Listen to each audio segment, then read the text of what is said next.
Hi, everyone. Let me get settled here. And hi to folks that I know in the crowd. And if I haven't met you yet, I look forward to meeting you. I'm thrilled to be here this weekend in this experimental tower of frontiers. My name is Liz, Metagov's executive director, and I'm delighted to welcome you to the Metagov block.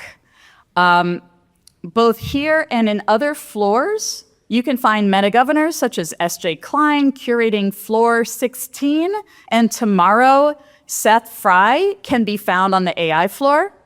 So Metagov is a nonprofit research to infrastructure laboratory with diverse research leadership and self-governance. Just quickly, let's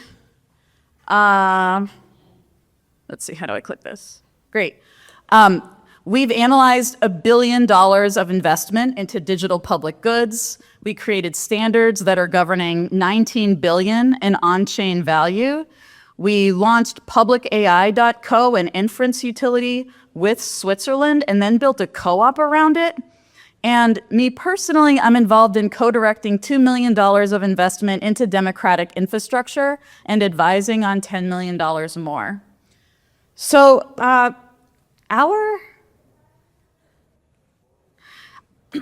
our mission is to describe, support, and expand the possibility of self-governance in a digital age on the internet and beyond. We advance distributed, accountable, community-driven governance in digital systems by providing the scaffolding necessary for emergent institutional design. We aim to reduce the friction of creating new organizations that are alive, that can adapt, incorporate feedback, and manage power. Metagov is also a learning community dedicated to growing our combined capacities to go out in the world and improve our local governance wherever we may be. A little provocation is, what determines if technology is net good or net bad? It's not about its functionality. It's about who controls it.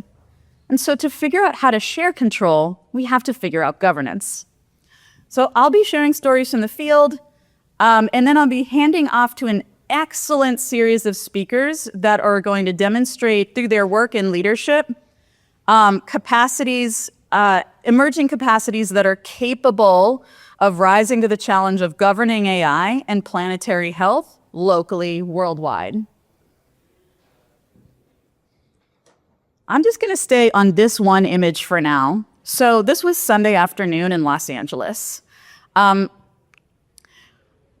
years ago, there was corruption in city council. There was a racist tape recorded among 3 city council members colluding to keep power, even in the face of redistricting meant to reduce corruption.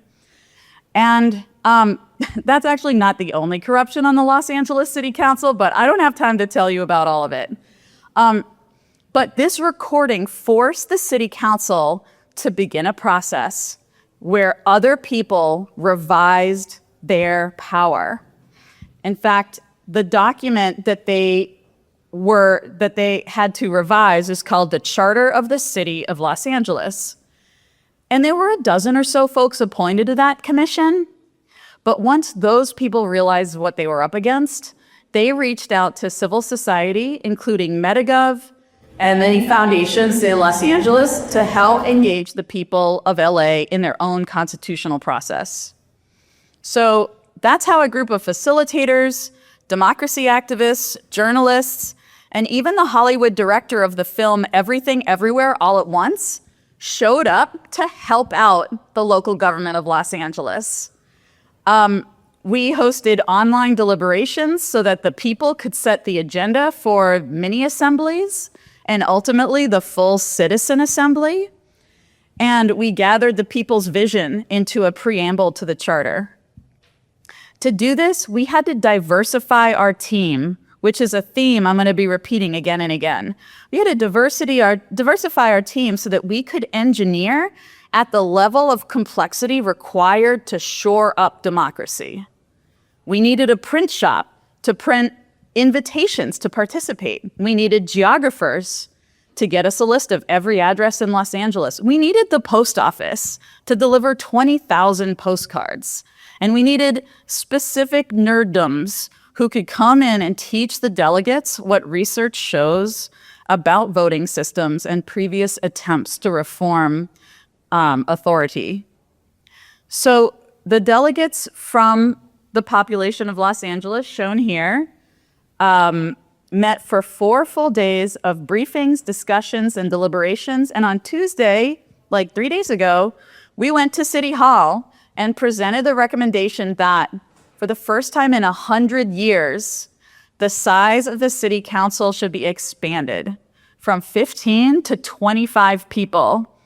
That is something that local democratic processes have not been able to handle for 100 years. We also said, maybe kind of a no-brainer, that the council people and the mayor shall not be able to appoint their own ethics oversight board. Keep in mind, none of this content came from me. I ran the processes, and I'm happy to promote the results, but the people coming up with these answers were from the population of Los Angeles.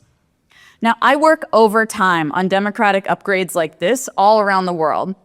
For me, 2025 and 26, it's like being deployed in the fight against democratic backsliding. I build teams that build tools and infrastructure for large-scale democratic deliberation. I work across community organizing, open source software, and governance theory. And on a tech side, identity is a frontier for large-scale deliberation systems. Currently, as many articulate people have already said this morning, deliberative platforms need proof of humanity to show that their results are deliberate.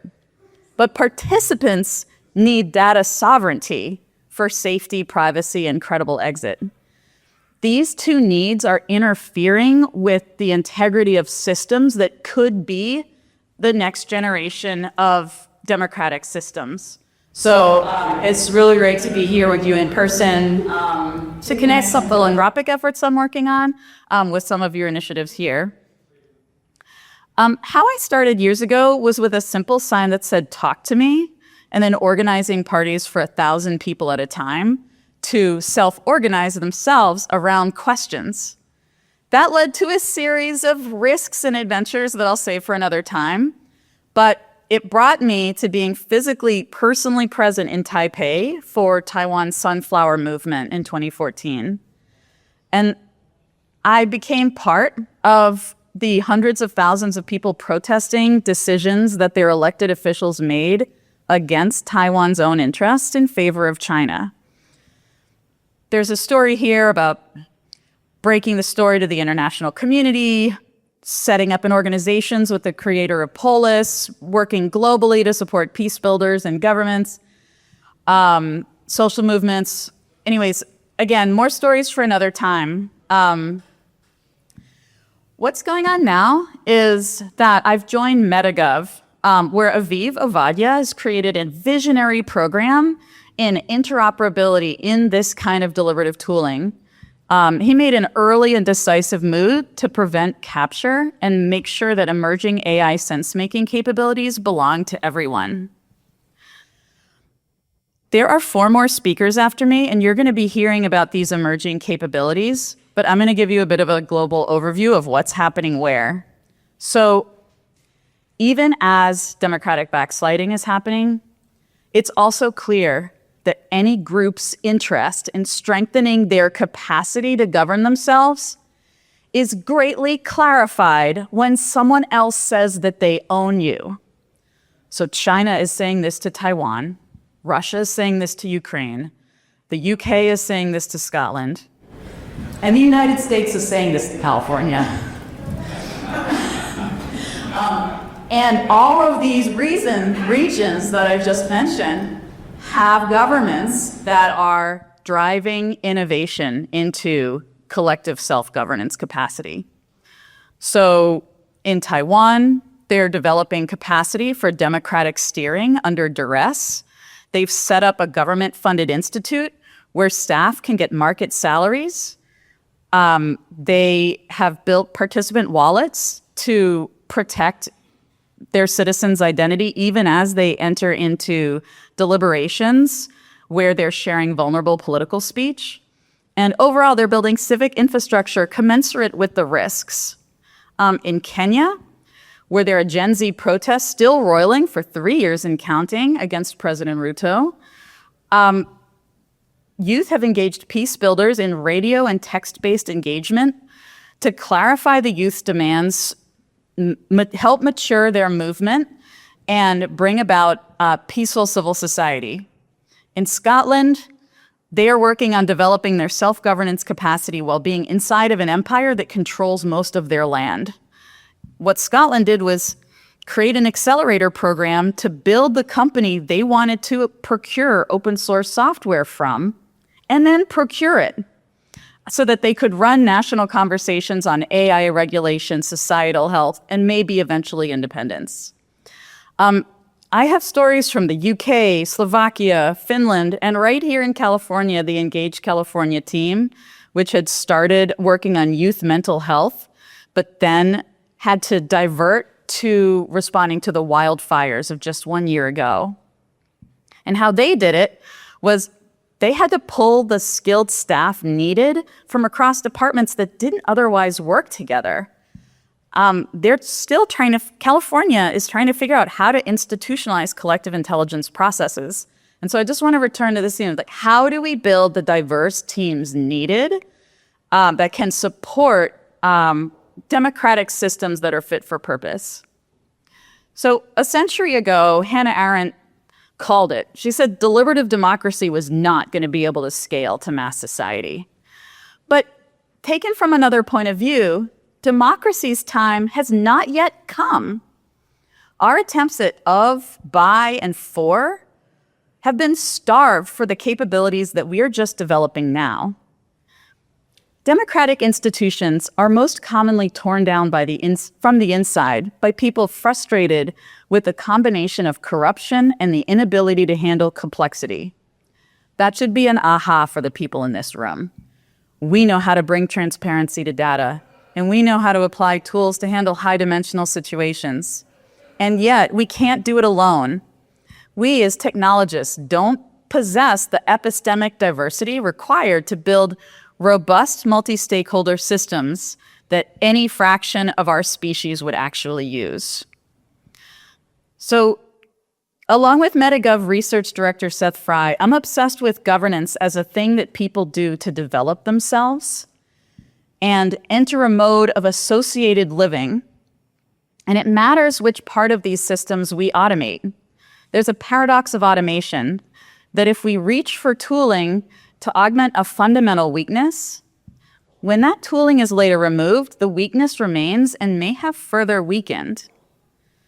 So digital democratic scaffolding, such as we're welcoming millions of people into, even in 2026, should leave people stronger as they head back into their lives, more capable of engaging with complexity and change. And my time is now up. I will pose one last question. If my first question was, who is controlling the technology? My last question for today is one that connects to the vision of this tower, what was said earlier about moving from community to society. What if we let the same randomness that brings rigor to clinical trials, cryptography, statistical research, and risk modeling into building teams and movements capable of making change?